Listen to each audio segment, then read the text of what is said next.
Shalom Bapak Ibu, Saudara yang terkasih dalam Tuhan Yesus Kristus.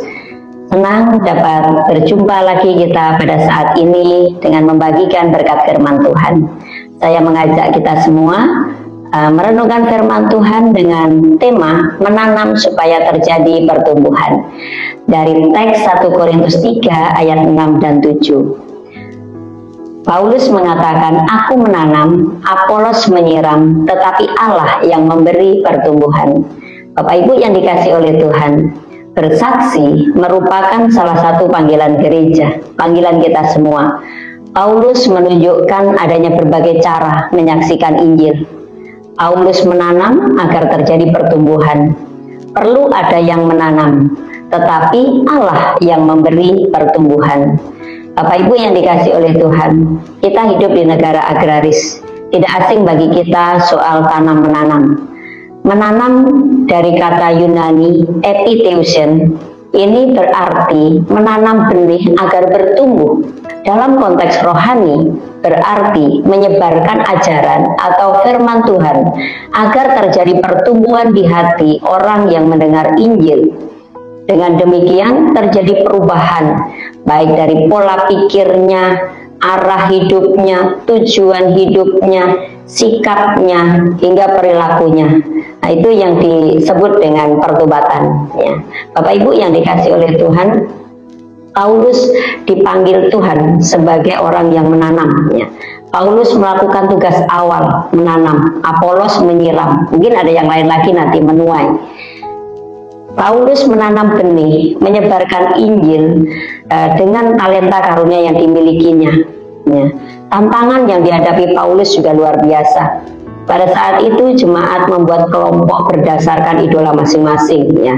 Ada kelompok Paulus, ada kelompok Apolos, ada kelompok Petrus, ya, ada kelompok Kristus dan sebagainya.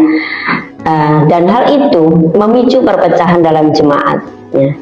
Sebagai hamba Tuhan juga kita juga bisa terpengaruh, ya, kita bisa merasa diri kecil hati atau bisa merasa sedih jikalau sepertinya kita tidak sehebat orang lain, ya. Namun Paulus memberikan contoh yang baik bagi kita. Bapak Ibu yang dikasih oleh Tuhan, mari kita belajar dari sikap Paulus.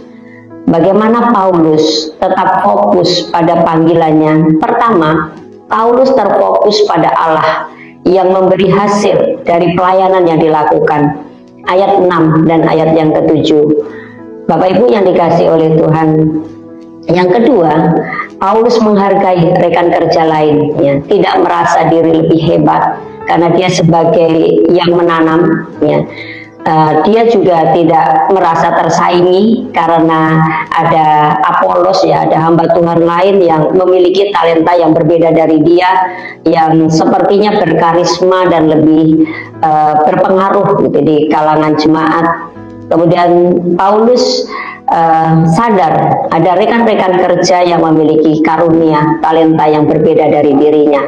Ayat 8 dan ayat yang ke-9. Kemudian sikap yang ketiga, sikap kerendahan hati Paulus. Ya. Paulus memiliki kerendahan hati. Dia tahu dia hanya alat Tuhan yang harus setia menjalankan perannya demi kemuliaan Allah. Karena Paulus tahu Allah lah yang membuat berhasil. Dia menanam, tetapi bukan yang memberi pertumbuhan atau yang membuat berhasil. Paulus menanam, tetapi Allah lah yang memberi pertumbuhan. Yang lainnya menyiram, tetapi tetap Allah lah yang memberikan pertumbuhan dan memberikan hasilnya. Sikap kerendahan hati ini penting dalam kehidupan kita, di dalam kita tetap fokus melayani Tuhan. Aplikasi bagi kita, Bapak Ibu yang dikasih oleh Tuhan, kita dipanggil bersaksi dengan peran yang berbeda-beda.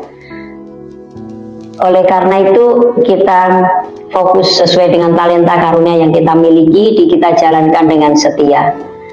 Yang kedua, kita perlu menghindari persaingan dan kita mengembangkan sikap menghargai rekan kerja lain sebagai tim sekerja di ladang Allah. Yang ketiga, mari kita berfokus kepada Allah yang memanggil kita, yang memberikan talenta, karunia, dan panggilan kepada kita masing-masing. Karena Allah lah yang berkuasa memberi pertumbuhan dan hasil.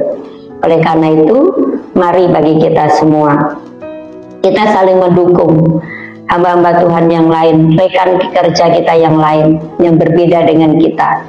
Kita tidak perlu merasa rendah diri atau merasa minder karena kita tidak memiliki talenta karunia seperti yang dimiliki oleh orang lain.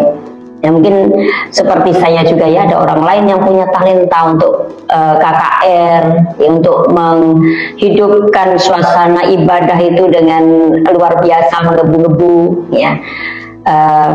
Kita fokus pada talenta kita, tidak perlu minder karena Tuhan pakai kita sesuai dengan panggilan kita. Dukung saudara-saudara teman kerja kita yang lain supaya mereka juga dapat bertumbuh, mengembangkan talenta karunia untuk mengembangkan kerajaan Allah. Kita jangan cemu-cemu, terus bersaksi demi kerajaan Allah, ya, agar banyak orang yang menjadi percaya kepada Tuhan.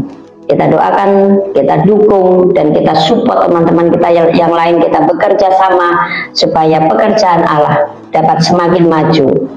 Amin. Selamat sore, Tuhan memberkati kita semua.